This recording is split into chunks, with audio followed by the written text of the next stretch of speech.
क्या आपको ऐसा लगता है जैसे आपके शरीर ने अपनी स्पीड कम कर दी है? आप वही खाना खा रही हैं, वही एक्सरसाइज कर रही हैं, फिर भी वजन बढ़ता जा रहा है। पूरी नींद के बाद भी थकान रहती है, मूड बिना वजह खराब रहता है, बाल झड़ रहे हैं, पीरियड्स गड़बड़ हो गए हैं। ये सब सिर्फ उम्र या स्ट्रेस नहीं, हो सकता है कि आपका मास्टर कंट्रोल स्विच यानी थायराइड ग्लैंड धीमा काम कर रहा हो, जिसे कहते हैं हाइपोथायराइडिज्म। आज हम समझेंगे हाइपोथायराइडिज्म क्या है, महिलाओं में ज्यादा क्यों होता है और इसे सही तरीके से कैसे मैनेज करें।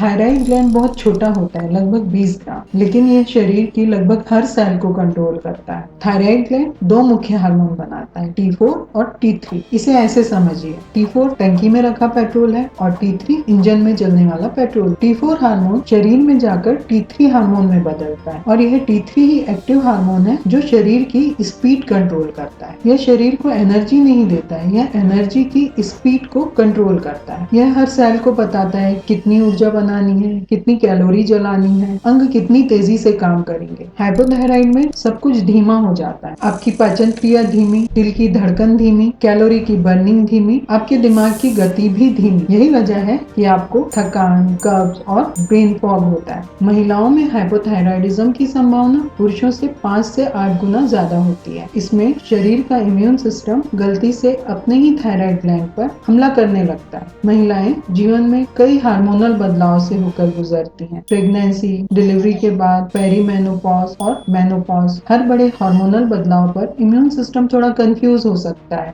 और कुछ महिलाओं में यही कंफ्यूजन थायराइड को नुकसान पहुंचाना शुरू कर देता है। महिलाओं में हाइपोथायराइडिज्म के ये खास लक्षण देखने में आते हैं: इरेगुलर पीरियड्स, ज्यादा ब्लीडिंग होना, PMS, गर्भ ठहरने में कठिनाई, बार बार मिसकैरिएज, ठंड ज्यादा लगना, चेहरे में सूजन आना, ड्राई स्किन का होना, बाल ज्यादा झड़ना, डिप्रेशन जैसा मूड होना। इसलिए हाइपोथायराइडिज्म सिर्फ मेटाबॉलिज्म नहीं, रिप्रोडक्टिव हार्मोन डिसऑर्डर भी है। अगर आपको ये सिम्टम्स महसूस होते हैं तो T3, T4, TSH टेस्ट कराएं। सुबह टेस्ट कराना बेहतर होता है। यदि TSH हाई है तो हाइपोथायराइडिज्म मतलब थायराइड ग्लैंड कम काम कर रहा है। हाइपोथायराइडिज्म का ट्रीटमेंट हमेशा डॉक्टर के गाइडेंस में ही होना चाहिए, क्योंकि आपकी रिपोर्ट के अनुसार ही डॉक्टर आपकी टैबलेट का डोज डिसाइड करते हैं। अपनी दवाई डेली खाली पेट लें, नाश्ते के आधा से 1 घंटे पहले। इसके बाद आयरन या कैल्शियम टैबलेट्स अगले 4 घंटे तक ना लें। खुद डोज ना बदलें। ठीक लगने पर दवा बंद ना करें। ठीक लगना मतलब दवा काम कर रही है। दवा शुरू करने या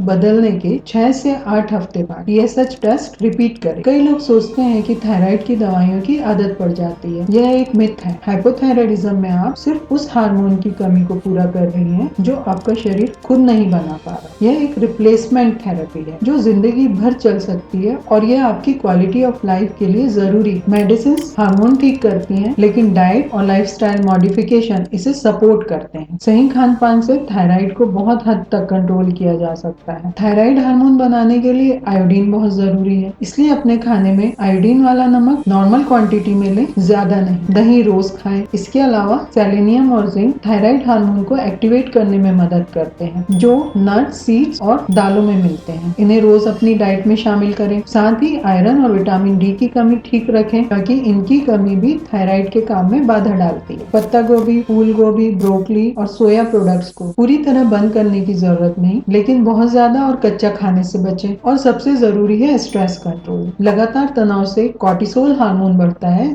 और यह थायराइड को ब्लॉक करता है। इसलिए मॉर्निंग वॉक, डीप ब्रीदिंग, योग और गहरी नींद ये सब थायराइड मैनेजमेंट का हिस्सा है। हाइपोथायराइडिज्म का मतलब यह नहीं है कि आपका शरीर खराब हो गया है। इसका मतलब है आपके शरीर को सही सपोर्ट की जरूरत है। यह आलस नहीं है, यह कमजोरी नहीं है। गर्दन में मौजूद छोटी सी ग्लैंड आपकी एनर्जी, मूड, फर्टिलिटी और मेटाबॉलिज्म को कंट्रोल करती है। इसे समझिए, सही टेस्ट कराइए, लक्षणों को सालों तक नजरअंदाज मत करिए। डर कर नहीं, समझ कर इलाज कीजिए।